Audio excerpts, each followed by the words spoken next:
बघू शकता शेतकरी मित्रांनो, आपल्या शेतकरी मित्राचा हा पोय कांद्याचा प्रकार आहे म्हणजे रांगडा कांदा. तर आज याला 100 दिवस पूर्ण झाले म्हणजे 3 महिने आणि 10 दिवस. तर बघू शकता आज बी प्लॉटची पात ही कोणत्या पद्धतीने म्हणजे अशी करपली वगैरे काहीच नाही, वरून करपत चाललेली पात म्हणजे एकदम फवारणीचे रिझल्ट बेस्ट आले.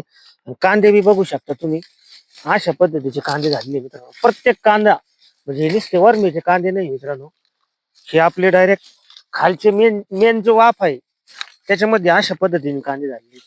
हे असं कुठलाच कांदा नाही की मित्रांनो, हा बघा. की आता आपण म्हणजे मधले वरंब्याचे न उपटता मधले कांदे उपटलेले मित्रांनो. ही साईज झालेली आपली कांद्याची. प्रत्येक साईज ही म्हणजे याच्यामध्ये गुलटी नावाचा प्रकारच नाही मित्रांनो. तर याला आपण शेवटची फवारणी ही जी केली होती मित्रांनो, या फवारणीमध्ये आपण 05234 एका लिटर पाण्याला 5 ग्रॅम लिओसिन म्हणजे पीजीआरचा वापर केला होता. लिओसिन आपण 20 लिटरच्या पंपाला 30 ml मारलं होतं.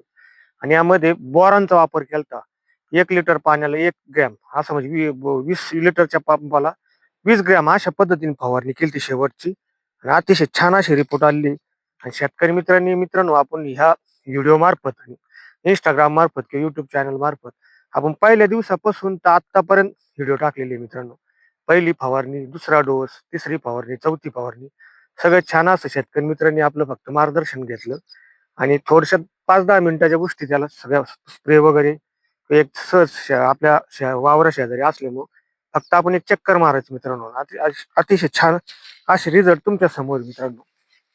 एक म्हणजे 100 दिवसामध्ये असा कांदा तयार झाला आहे. आणि चालू वर्षी एकही कांदा हा झालेला नाही मित्रांनो. तुमचे सुद्धा पोय कांद्याचा जर प्रकार असेल तर तुम्ही 05234 लिओसिन आणि बोरांची फवारणी करायची मित्रांनो शेवटची. छान असे रिपोर्ट आपल्याला सुद्धा येणार.